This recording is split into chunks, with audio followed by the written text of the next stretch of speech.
The premium boarding lane at JFK International Airport was buzzing with corporate travelers when Marcus Vance, a self-made tech billionaire and CEO of Vance Global Logistics, stepped into the queue holding a first-class ticket to London.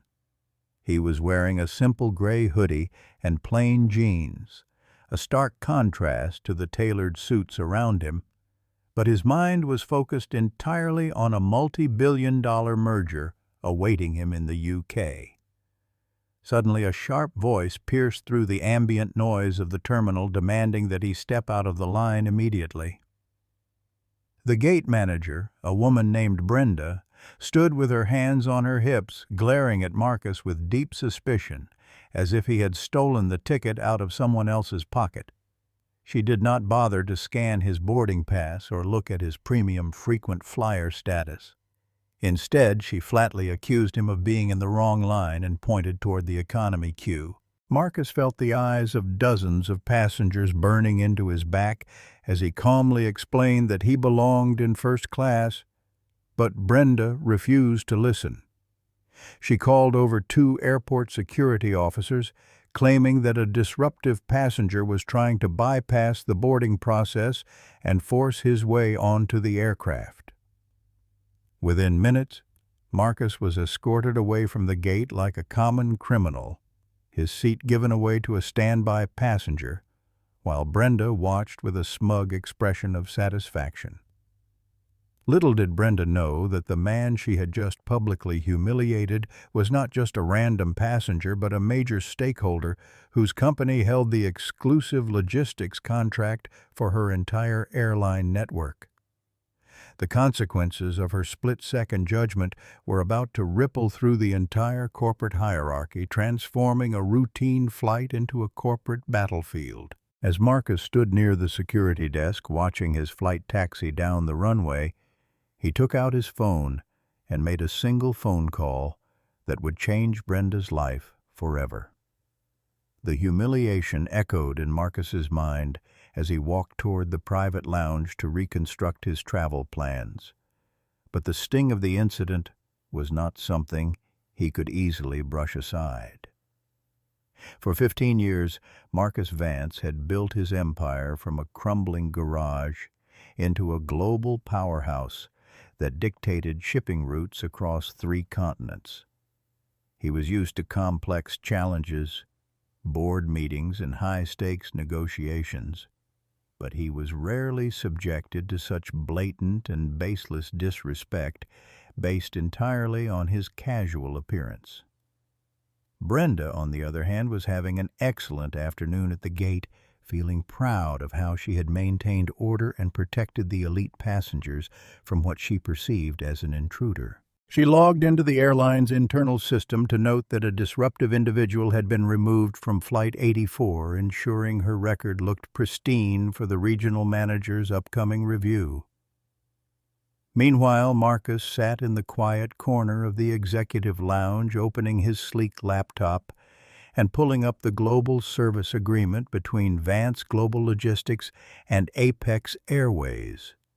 This specific contract was worth $85 million annually, providing the airline with critical ground handling, baggage routing, and fuel logistics across 20 major airports. Marcus's finger hovered over the contact card of Jonathan Sterling, the chief executive officer of Apex Airways, a man who had spent 3 months begging Marcus for this partnership. Instead of launching into an angry tirade, Marcus decided to let the system work its way down, ensuring that the lesson learned would be absolute and unforgettable. He drafted a formal notice of immediate contract review, citing a breach of corporate conduct and a toxic customer environment at their flagship terminal. When Jonathan Sterling received the high-priority alert on his encrypted tablet during a board dinner, his face went completely pale as he realized their biggest contract was suddenly hanging by a single thread. Jonathan Sterling did not waste a single second as he excused himself from the dinner and ordered his executive assistant to find out exactly what happened at Gate 12. The internal tracking system showed that the only high-profile incident involved a first-class passenger who had been flagged by Brenda, the shift supervisor on duty. When Jonathan saw the name Marcus Vance on the incident report, his heart dropped because he knew that Marcus was the exact genius keeping his airline profitable in a hyper-competitive market. He immediately dialed Brenda's direct line, demanding a full and unedited explanation of why a VIP passenger with a black titanium card was escorted away by airport security. Brenda, still unaware of the storm brewing, answered the phone with her professional customer service voice, expecting a compliment for her swift action against an unruly passenger. She told Jonathan that a man in civilian sportswear had tried to push past the premium line without proper verification and that she had simply followed protocol to protect the first-class cabin's integrity. Jonathan's voice grew dangerously quiet as he asked her if she had actually scanned the boarding pass or verified the identity of the passenger in question.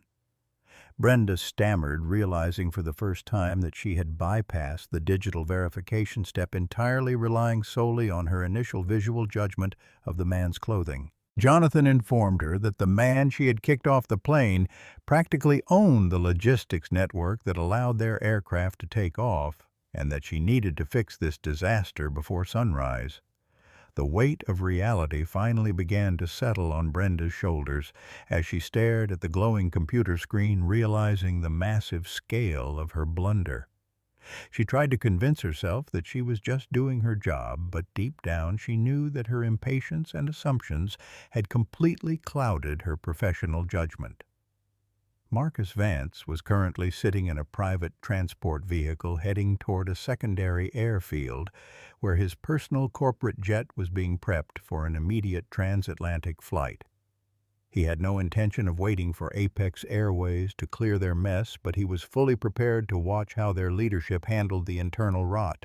Jonathan Sterling spent the next 3 hours on emergency conference calls with the Vice President of Human Resources and the legal counsel, analyzing the liability of Brenda's actions.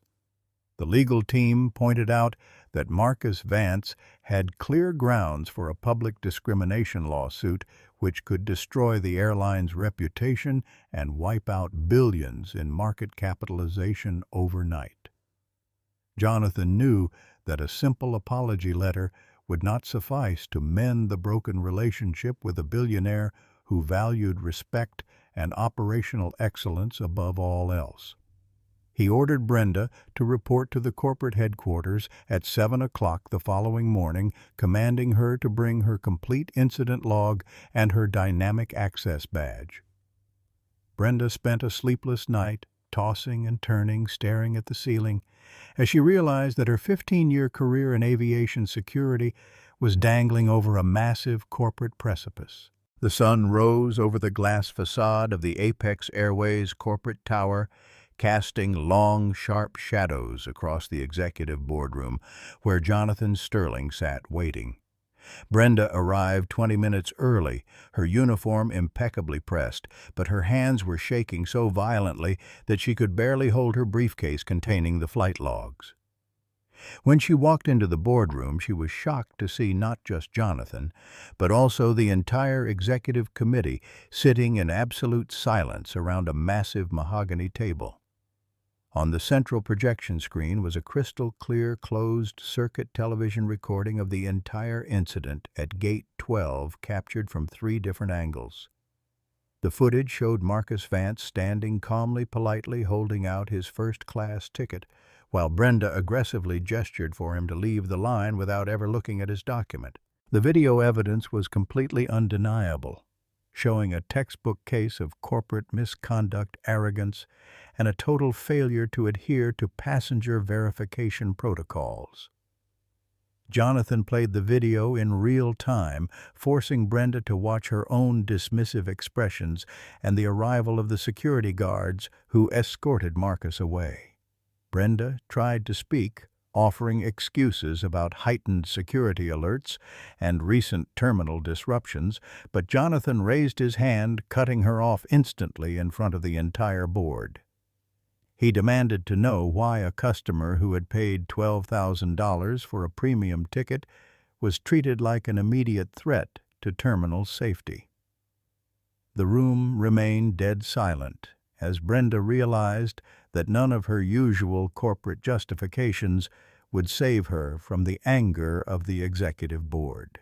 Jonathan Sterling pulled up a live financial dashboard showing the real-time impact of Marcus Vance's logistics suspension, which had already caused minor cargo delays in 3 major hubs.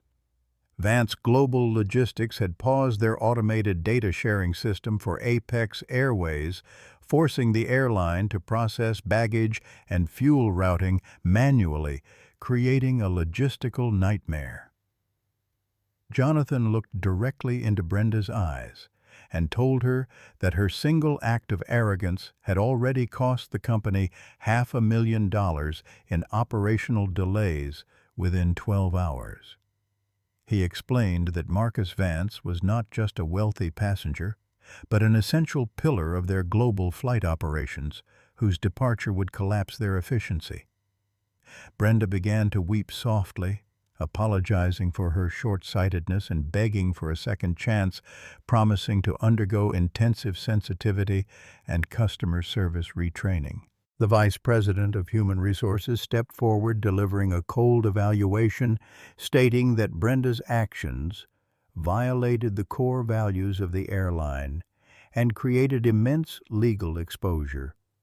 They presented her with a choice: she could either face an immediate public termination with cause, which would ruin her chances of working in aviation again, or she could sign a voluntary resignation letter effective immediately. Recognizing that she had absolutely no leverage left in this high-stakes corporate environment, Brenda reached out with a trembling hand and signed the resignation document. Her 15-year journey with the airline ended in a matter of seconds, leaving her stripped of her senior title, her security clearance, and her professional dignity. Jonathan Sterling took the signed document, slid it into a secure leather folder, and immediately prepared to board a flight to London himself to present it to Marcus in person. He knew that the only way to save the $85 million contract was to show Marcus that the airline took his humiliation with the utmost seriousness and urgency. Marcus Vance had already landed at Heathrow Airport via his private jet and was currently conducting his high-level merger meetings, completely unbothered by the chaos he left behind. He believed that true power did not lie in shouting or making a scene at an airport gate, but in building an enterprise so essential that the world had to respect you. When Marcus returned to his luxury hotel suite in downtown London, he received a notification that the CEO of Apex Airways was waiting downstairs in the lobby, holding an urgent peace offering. Marcus smiled slightly, instructing his personal security detail to allow Jonathan Sterling to come up to the penthouse suite for a brief 15-minute meeting. Jonathan entered the penthouse suite, carrying the weight of his entire company's future on his shoulders, finding Marcus looking relaxed in a sharp, tailored suit. The contrast between this meeting and the incident at JFK Airport was immense, highlighting how quickly the balance of power can shift in the business world. Jonathan did not offer weak excuses. Instead, he opened the folder and placed Brenda's signed resignation letter on the table alongside a comprehensive corporate reform plan. He explained that the airline was restructuring its entire frontline training program, ensuring that no passenger would ever be judged or mistreated based on outward appearance again. Marcus looked down at the resignation letter, his expression unreadable as he poured a glass of water and took a slow, deliberate sip before speaking. He told Jonathan that this was never merely about one rude employee named Brenda, but about a systemic culture of corporate arrogance that allowed such behavior to slide. Marcus emphasized that if a billionaire could be thrown out of a line so easily, an ordinary citizen with less resources would have been completely crushed by the system. He demanded that Apex Airways implement a transparent digital verification system at every gate that removes human bias entirely from the boarding process. Jonathan agreed to every single condition without a moment of hesitation, knowing that Marcus's vision for a bias-free digital system would actually improve their overall operational security. He promised that the airline would invest $10 million over the next 6 months to upgrade their gate infrastructure and retrain 40,000 employees worldwide. Marcus watched Jonathan closely, analyzing his commitment and sincerity, before finally deciding that the steps taken were sufficient to protect the integrity of his own brand. He reached out, picked up his phone, and sent an encrypted authorization code to his chief operating officer back in New York, directing them to restore the logistics data stream.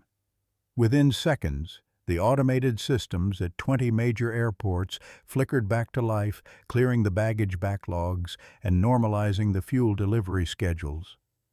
Jonathan let out a massive sigh of relief, realizing that his quick actions had successfully averted a catastrophic corporate collapse and saved thousands of airline jobs.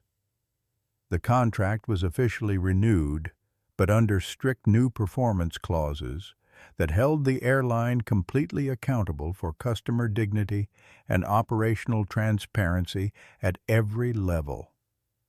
A month after the incident, the premium boarding gate at JFK Airport looked identical, but the underlying culture had transformed completely under the new management directives. A new digital scanner stood at the entrance, requiring every passenger to simply scan their biometric profile or digital ticket, eliminating any opportunity for personal bias. Brenda was now observing the corporate world from the outside, struggling to rebuild her career while learning a profound lesson about humility and the dangers of quick assumptions. Marcus Vance continued to travel the world, frequently choosing to wear his comfortable civilian hoodies and simple jeans, remaining completely true to his authentic self. Whenever he walked through an airport gate now, he saw passengers being treated with equal respect, efficiency, and dignity, regardless of who they were or what they wore.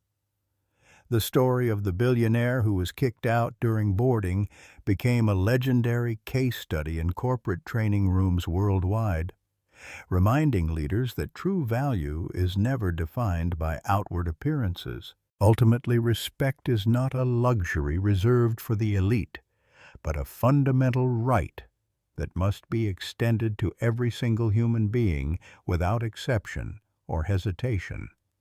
The automated logistics stream was fully restored, but the internal shockwaves within Apex Airways were far from over as the board of directors demanded a complete audit of all frontline operations. Marcus Vance sat in his London office looking at the real-time data feeds and knew that a simple change of management at a single gate was just a temporary bandage on a deeply rooted corporate problem. He wanted to ensure that the digital transformation he mandated was not just a public relations stunt, but a permanent shifting of how large corporations treated human beings. Back in New York, the interim gate manager who replaced Brenda stood at Gate 12 watching the new biometric scanners being installed by a team of elite software engineers sent directly from Vance Global Logistics. The atmosphere in the terminal had shifted from one of tense suspicion to a highly efficient, streamlined environment where technology removed human error and personal prejudice entirely. Passengers who formerly felt overlooked or scrutinized were now moving through the first-class queue with an unprecedented level of ease and comfort. Meanwhile, Brenda sat in her small apartment, scrolling through professional networking sites, realizing that the aviation industry had effectively blacklisted her due to the high-profile nature of her forced resignation. She received a call from an old colleague who informed her that the story of her encounter with Marcus Vance was already being discussed in corporate compliance seminars across the country as a primary example of leadership failure. The realization that her entire career had been reduced to a cautionary tale about arrogance was a bitter pill to swallow. But it forced her to reflect on how many times she had let her authority cloud her basic empathy. Jonathan Sterling knew that his position as CEO of Apex Airways was still highly vulnerable, despite successfully recovering the $85 million logistics contract from Marcus Vance's company. The institutional investors were furious about the temporary operational freeze, which had caused a minor dip in the airline's stock price during the critical 48-hour window of the dispute. Jonathan called an extraordinary general meeting of the shareholders to explain the comprehensive modernization strategy that would protect the airline from future operational vulnerabilities and reputational risks. He stood before a screen displaying the new $10 million infrastructure budget, emphasizing that investing in unbiased digital verification was the only way to secure long-term stability. In London, Marcus Vance received an invitation to join the airline's advisory board as an independent technology consultant, a strategic move by Jonathan to signal to the market that the partnership was stronger than ever. Marcus weighed the offer carefully, understanding that having a direct seat at their table would allow him to personally enforce the structural changes he wanted to see in the travel industry. He agreed to the position on one strict condition: that his consultancy fees would be directed entirely toward funding scholarships for underprivileged youth pursuing careers in aviation and logistics. This decision further solidified Marcus's reputation not just as a ruthless billionaire tech tycoon, but as a visionary leader who used his immense leverage to create genuine social impact and structural accountability. As the weeks passed, the integration of Vance Global Logistics' proprietary tracking software into Apex Airways' network began to yield historic efficiency gains for the airline. The baggage loss rates dropped by nearly 90%, and fuel delivery timelines became synchronized down to the exact second, preventing unnecessary runway idling and reducing carbon emissions. The media began to catch wind of this massive operational turnaround, framing it as a masterclass in corporate crisis management and tech-driven evolution. A prominent business magazine requested an exclusive joint interview with Marcus Vance and Jonathan Sterling to discuss how a single boarding incident transformed into a multi-million-dollar technological revolution. Marcus insisted that the interview take place at the exact same premium boarding gate at JFK International Airport, where the entire ordeal had initially unfolded. When the camera crews arrived, the terminal looked completely different, with sleek modern kiosks and diverse professional staff who greeted every traveler with uniform courtesy. Jonathan took the microphone and publicly acknowledged that large organizations often become blind to their frontline flaws until a major disruptive event forces them to look into the mirror. Marcus stood beside him in his signature gray hoodie, demonstrating to millions of viewers worldwide that true authority does not need to wear a luxury suit to command absolute respect in the modern world. The impact of the JFK incident began to spread far beyond Apex Airways as competing airlines realized they could not afford to lag behind the new standard of customer dignity and digital efficiency. Several major international carriers reached out to Vance Global Logistics, requesting access to the same bias-free boarding protocols and automated logistics tracking systems that Marcus had developed. Marcus found his company at the center of a massive industry-wide transformation, turning a personal moment of discrimination into a highly profitable and socially progressive business venture. Brenda watched the televised interview from a public library computer, feeling a complex mixture of intense regret and a newfound clarity about her past actions. She decided to write a personal private letter to Marcus Vance, not to beg for her job back or to ask for a corporate favor, but to genuinely apologize for her behavior that afternoon.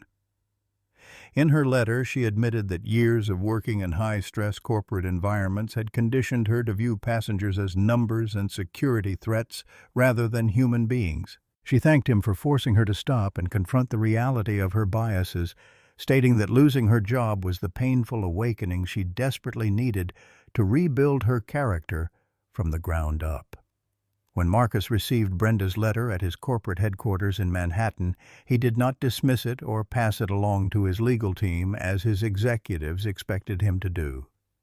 He read her words carefully, recognizing the genuine tone of a person who had hit rock bottom and discovered true humility through the consequences of her own actions.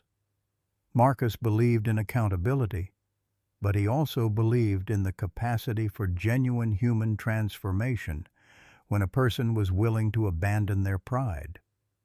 He called Jonathan Sterling and suggested a unique arrangement that would test the depth of Brenda's reformation while giving her a realistic path toward professional redemption. Marcus proposed that Brenda be hired by the independent consulting firm overseeing the new sensitivity and compliance training programs for Apex Airways' global workforce. She would not be in a position of frontline authority over passengers, but would instead share her first-hand experience of how a single moment of arrogance can destroy a career. Jonathan agreed that having a trainer who had actually lived through the failure would be infinitely more impactful than any standard corporate lecture or theoretical human resources video. When Brenda received the official job offer, she broke down in tears, realizing that the man she had once unjustly kicked out of a boarding line had just thrown her a lifeline to rebuild her life. The new training program launched across all domestic hubs, with Brenda leading the seminars for senior gate managers and terminal supervisors who held positions similar to her former role. She stood before her peers, displaying her own termination papers on the main projector screen, speaking with an open vulnerability that completely captivated the corporate audiences. She explained how easy it is to let a tiny amount of operational power turn into a tool of exclusion, and how dangerous it is to judge a person's worth by their clothing or appearance. The training sessions became immensely popular, shifting the internal culture of the airline from a rigid rule enforcement mindset to an empathetic service-first philosophy. Marcus Vance occasionally monitored the progress of the program through automated feedback metrics and saw a dramatic decrease in passenger complaints across every single demographic. The partnership between Vance Global Logistics and Apex Airways was now being studied in top-tier business schools as the definitive blueprint for turning an operational crisis into a cultural triumph. Marcus's vision of an industry where technology eliminates bias and humanizes the travel experience was finally becoming a concrete global reality, changing the way millions of people traveled every single day. 6 months after the initial incident, a massive corporate gala was held in New York to celebrate the completion of the global digital infrastructure upgrade for Apex Airways. The event was attended by international aviation leaders, tech executives, and prominent media figures who wanted to witness the unveiling of the fully integrated logistics platform. Jonathan Sterling took the stage, expressing his deep gratitude to Marcus Vance for his uncompromising standards and his willingness to push the airline toward a better future. When Marcus took the microphone, he did not boast about his wealth, his company's valuation, or the success of his proprietary software systems. Instead, he spoke about the fundamental concept of human dignity, reminding the audience that every system we build must serve to elevate people rather than diminish them. He noted that the true metric of a company's success is not found in its quarterly profit statements, but in how it treats the most vulnerable or unassuming individual entering its doors. As the applause echoed through the grand ballroom, Marcus looked over and saw Brenda standing near the corporate training display, looking confident, proud, and genuinely at peace with her new purpose. The journey that began with a hostile confrontation at an airport gate had come full circle, proving that when arrogance is replaced by accountability, everyone wins. 6 months after the initial incident, a massive corporate gala was held in New York to celebrate the completion of the global digital infrastructure upgrade for Apex Airways. The event was attended by international aviation leaders, tech executives, and prominent media figures who wanted to witness the unveiling of the fully integrated logistics platform.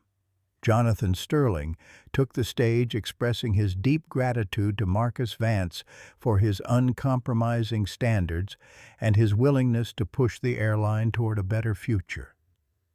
When Marcus took the microphone, he did not boast about his wealth, his company's valuation, or the success of his proprietary software systems.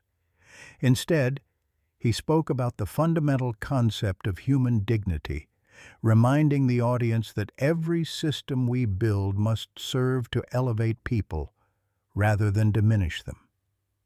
He noted that the true metric of a company's success is not found in its quarterly profit statements, but in how it treats the most vulnerable or unassuming individual entering its doors. As the applause echoed through the grand ballroom, Marcus looked over and saw Brenda standing near the corporate training display, looking confident, proud, and genuinely at peace with her new purpose. The journey that began with a hostile confrontation at an airport gate had come full circle, proving that when arrogance is replaced by accountability, everyone wins. The international expansion of the Vance digital protocols began to attract the attention of global government entities who wanted to apply similar bias-free automated frameworks to high-security border crossings and public infrastructure networks. Marcus Vance found himself invited to Washington, D.C. to present his logistical findings before a special federal committee focused on modernization and civil rights in transportation systems. He argued that human intuition, while valuable in certain tactical scenarios, was fundamentally flawed when applied to mass processing, because it inevitably absorbed societal prejudices and superficial judgments. The committee members were stunned by the sheer volume of empirical data Marcus presented, showing that terminals utilizing automated digital verification experienced a 60% increase in passenger throughput and a near total elimination of security bottlenecks. This presentation solidified Marcus's role not just as a technology executive, but as a key architect of public policy, redefining how nations secured their borders without stripping citizens of their basic human dignity. Meanwhile, Jonathan Sterling was capitalizing on Apex Airways' newfound reputation as the world's most progressive carrier, launching a global marketing campaign centered entirely on the theme of universal respect and operational transparency. The airline's passenger loyalty metrics soared to historic highs, completely erasing the memory of the PR disaster from 6 months prior, and setting a new benchmark that competitors found nearly impossible to match. As the anniversary of the JFK incident approached, Brenda decided to launch an independent nonprofit foundation dedicated to helping former corporate employees who had suffered career-ending failures find a path toward professional rehabilitation and accountability. Her work was funded in part by the advisory board royalties that Marcus Vance had directed toward corporate reform initiatives, ensuring that her mission had the financial stability to scale nationwide.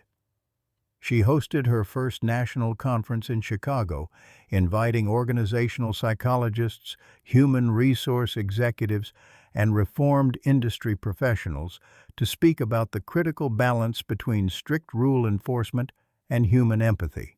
During her keynote address, Brenda bravely projected the original security footage of her confronting Marcus at Gate 12, using her darkest moment as a powerful educational tool to demonstrate how fast, unchecked authority can corrupt a person's professional ethics.